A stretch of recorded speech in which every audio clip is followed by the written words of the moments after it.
bahwa kita itu 10 tahun keliru dan kita harus semua menyesal kalau kita pernah memilih dia. Dia adalah presiden paling buruk. Dan hanya orang yang sakit jiwa yang bisa berani berbohong seperti itu. Jokowi adalah kita. Berarti kamu sama gobloknya dong dengan Jokowi.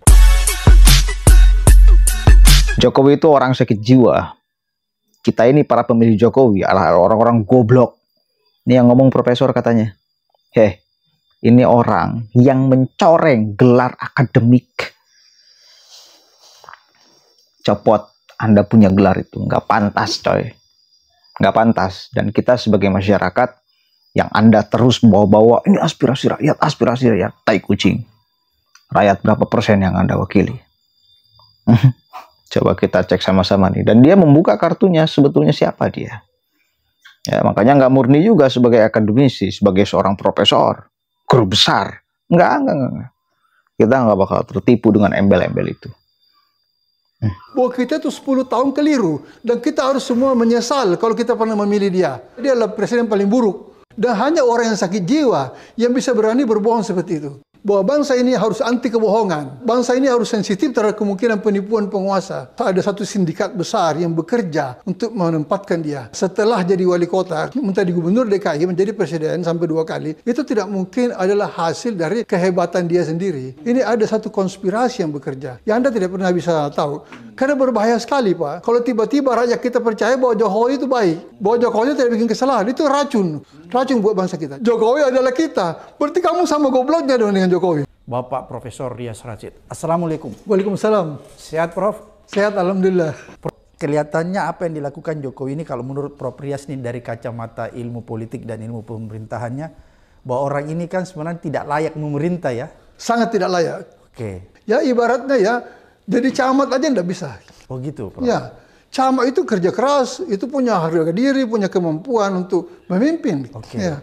Ini negara, Pak. Tapi kenapa dia bisa melanggar sampai 2 periode, Prof? Itu yang saya bilang. Jadi saya mengatakan pada podcast yang lain, saya pernah mengatakan bahwa saya itu sampai sekarang belum bisa membuktikan, tapi saya sangat mencurigai ada satu konspirasi besar, ya, atau ada satu sindikat besar yang bekerja untuk menempatkan dia. Ya, setelah jadi wali kota, menjadi gubernur DKI, menjadi presiden sampai 2 kali, itu tidak mungkin adalah hasil dari kehebatan dia sendiri. Ini ada satu konspirasi yang bekerja, yang Anda tidak pernah bisa tahu. Sama dengan kecurigaan saya, bahwa selama menjalankan pemerintahan itu, ada bayangan, ada tim bayangan yang bekerja. Ya termasuk memaksakan pemindahan ibu kota itu. Itu bukan dia pikiran sendiri. Dia mesti ada sesuatu tim bayangan yang bekerja untuk itu. Mungkin dia tidak bisa bekerja sendiri. Dia punya pengetahuan terbatas, Pak. Iya, dia punya pengetahuan terbatas. Itu ya, pernah saya bilang itu, kalau saya uji dia tidak lulus, Pak. Ya, masuk IPN tidak lulus ya. Oke, Prof. Jadi menarik ya bahwa seolah-olah ini Prof Rias mau mengatakan Jokowi ini berarti jadi presiden boneka dong kalau begitu. Pasti boneka.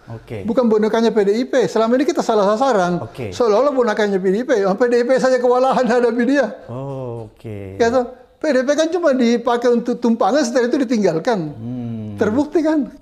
Ya. Jadi berarti ada orang yang mendrive Pak Jokowi ini ada. Dari belakang. Bukan ada orang. Saya kira ada satu tim. Ada tim yang bekerja untuk itu.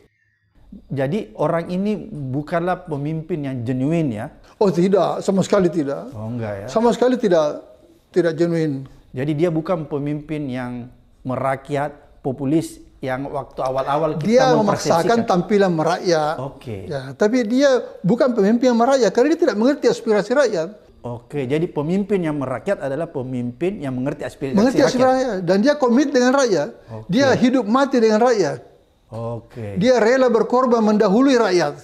Itu baru pemimpin. Jadi kan orang selama ini salah persepsi, orang pikir pemimpin yang merakyat itu adalah pemimpin yang turun di gorong-gorong. Itu dia. Jadi gaya merakyat.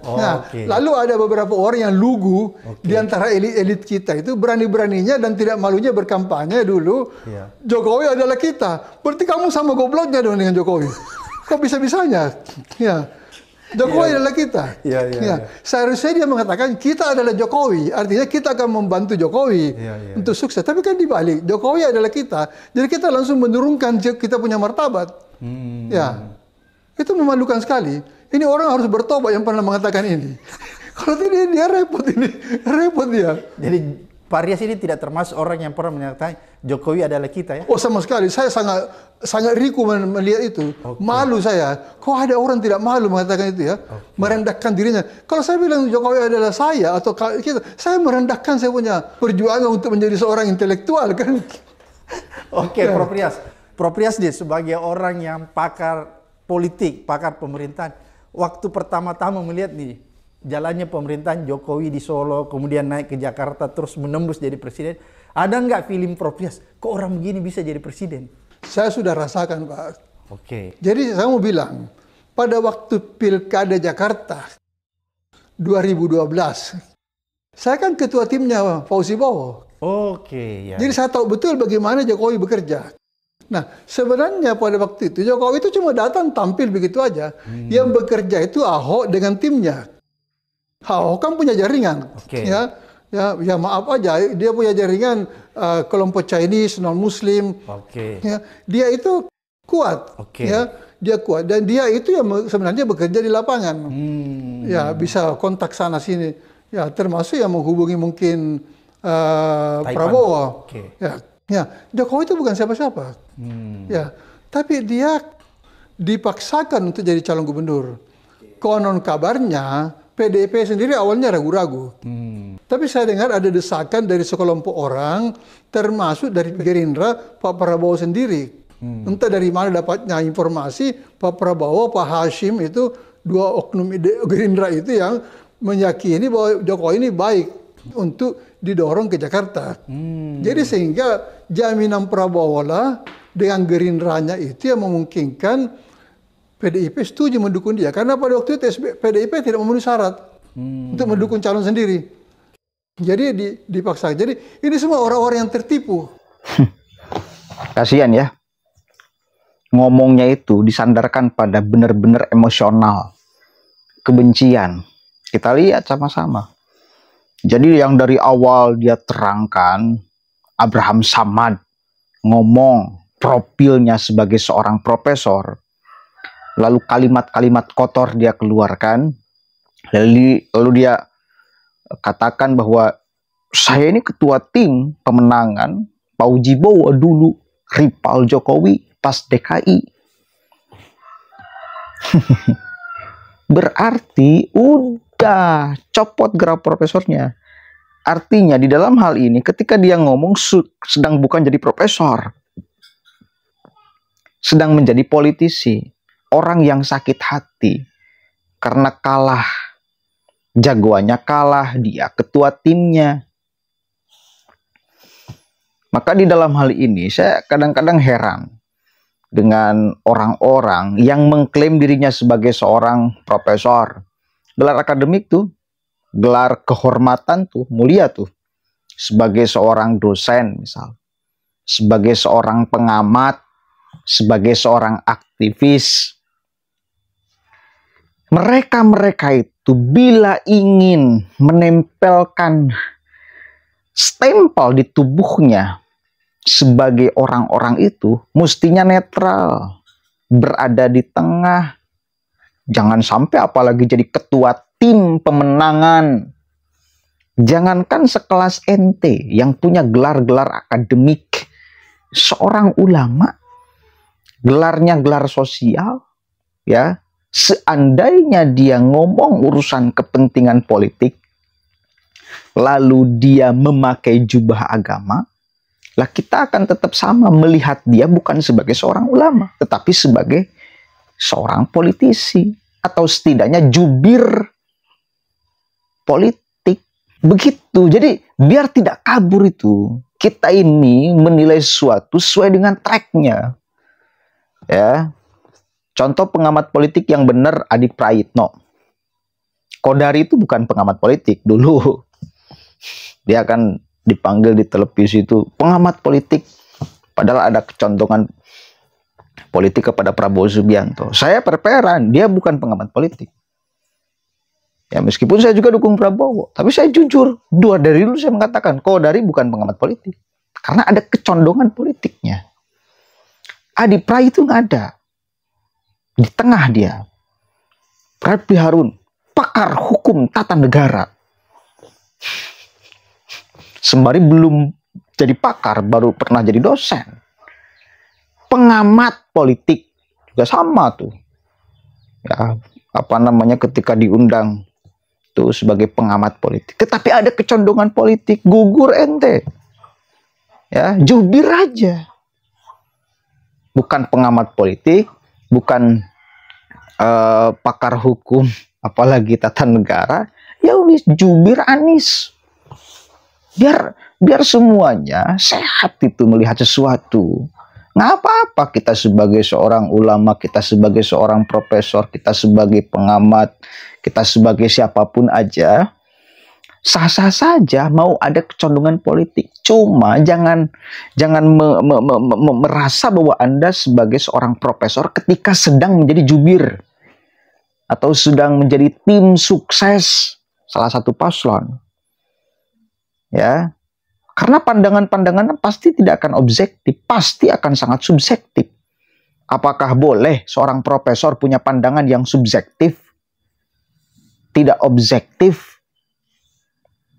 Apakah boleh seorang profesor berbohong terhadap teorinya?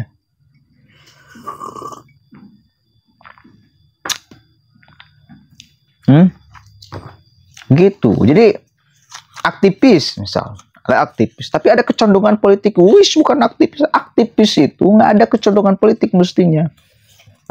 Fokus terhadap membela rakyat. Nggak usah condong-condongan. Kalau condong-condongan berarti copot tuh gelar aktivisnya. Sama aja kayak gitu. Semuanya. Gelar-gelar kehormatan itu mesti ditempatkan di sesuatu yang tepat. Ya, nggak apa-apa. Semua lapisan level masyarakat, gelar sosial atau gelar akademik, nyimplung di wilayah politik atau punya dukungan politik nggak jadi soal. Cuma kita harus per-peran, copot dulu gelar-gelar itu. Lalu Anda jujur sebagai siapa ngomong. Masa gelar profesor mengatakan orang-orang yang milih Jokowi orang-orang goblok? Saya termasuk orang goblok.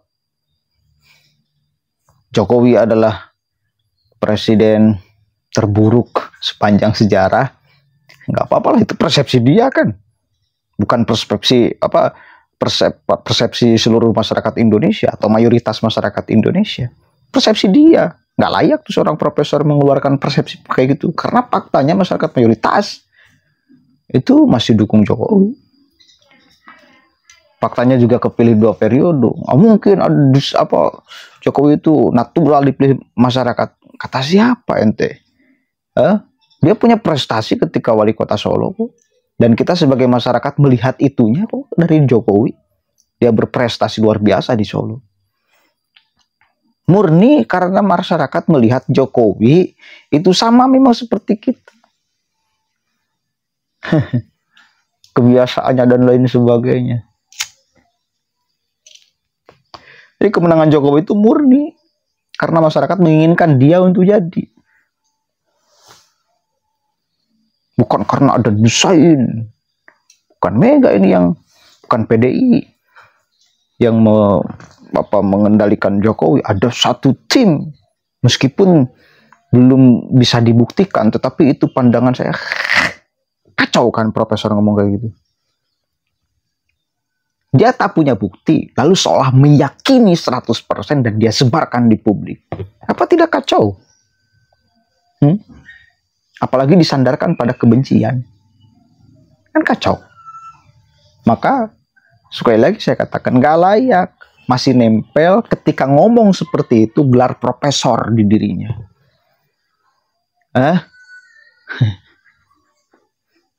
Kacau. Sekali lagi, orang-orang yang kayak gini itu yang merusak gelar akademik.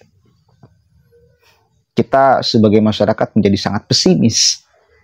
Orang yang punya gelar akademik apapun, bila ngomong, apalagi disandarkan pada kepentingan politik, akan objektif. Kecuali orang-orang yang memang tidak berkecimpung di wilayah politik. Mungkin masih bisa kita katakan objektif. Masih ada tapi Kak. Masih ada nggak? Coba aja Anda tulis di kolom komentar kira-kira. Assalamualaikum warahmatullahi wabarakatuh.